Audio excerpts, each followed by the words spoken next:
আসসালামু আলাইকুম, বিসমিল্লাহির রহমানির রহিম। আজকে আমরা সামষ্টিক অর্থনীতির অনার্স প্রথম বর্ষের নতুন সিলেবাসের আলোকে অত্যন্ত গুরুত্বপূর্ণ আরেকটি টপিক নিয়ে আপনাদের সামনে আলোচনা করব। প্রশ্নটা হচ্ছে, মোট দেশজ উৎপাদন মানে হচ্ছে গ্রোস ডোমেস্টিক প্রোডাক্ট অর্থাৎ জিডিপি ধারণাটি কি করা, ব্যাখ্যা করা।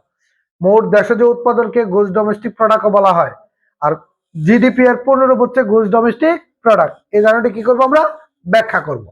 আমাদের যদি আসে জিডিপির পূর্ণরূপটি লেখা, তাহলে আপনারা লিখতে পারবেন গ্রোস ডোমেস্টিক প্রোডাক্ট। কথা ক্লিয়ার? একটু খেয়াল করেন।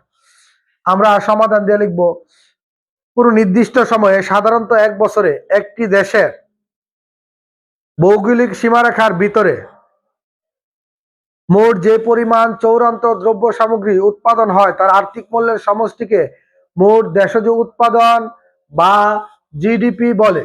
এইটুকু আপনারা লিখবেন। ঠিক আছে কি বলছি? এইটুকু লেখার পর আপনারা সূত্র লিখতে হবে। সূত্রের আগে আসলে এই জিডিপিটা মানে কি সেটা আপনাদের কাছে একটু উপস্থাপন করার চেষ্টা করতেছি, খেয়াল করেন।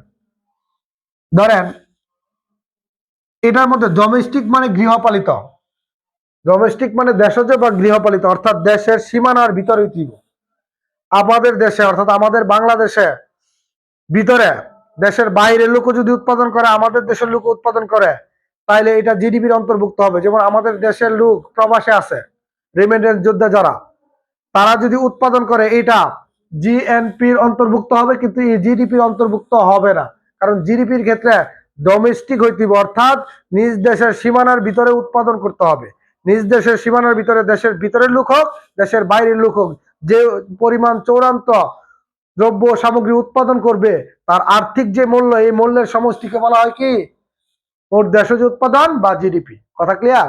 তাহলে এইটুকু লেখার পর আপনারা লিখবেন হচ্ছে, সংখ্যাটা লেখার পর আপনারা লিখবেন দুই খাত বিশিষ্ট অর্থনীতিতে, দুই খাত বিশিষ্ট অর্থনীতিতে GDP equal to C plus I. তিন খাত বিশিষ্ট বিশিষ্ট অর্থনীতিতে GDP equal to C plus I plus G. চার খাত বিশিষ্ট এখানে বিবেচনা করা হবে না, কারণ চার খাত হইতে গেলে এক্সপোর্ট এবং ইম্পোর্ট আসতে হবে। এক্সপোর্ট আর ইম্পোর্ট যদি আসে তাহলে এটা দেশের ভিতরে থাকবে না, দেশের ভৌগোলিক সীমারেখার বাইরে চলে যাবে। বাইরে চলে গেলে এটা জিডিপির অন্তর্ভুক্ত হবে না। এই কারণে জিডিপির ক্ষেত্রে শুধুমাত্র দুই খাত এবং তিন খাত বিবেচনা করা হয়। ঠিক আছে? দুই খাতের মধ্যে থাকে হচ্ছে ব্যক্তি বা পরিবার এবং হচ্ছে ফার্ম। দুইটা খাত, ব্যক্তি বা পরিবার এবং কি ফার্ম বা ব্যবসা খাত। আর তিন খাতের মধ্যে ব্যক্তি আর ফার্মের সাথে যুক্ত হয় সরকার। এই কারণে সি প্লাস আই প্লাস কি জি। তাহলে আপনারা একটু লিখবেন, যেখানে সি ইকুয়াল টু হচ্ছে জিডিপি, তো মোট দেশজ উৎপাদন আপনারা জানেন। সি ইকুয়াল টু হচ্ছে বুক বে, আয় দ্বারা বোঝায় বিনিয়োগ বে, আর জি দ্বারা বোঝায় হচ্ছে সরকারি বে। কথা ক্লিয়ার? আশা করছি প্রত্যেকে এটা পারবেন। খোদা হাফেজ, ভালো থাকবেন।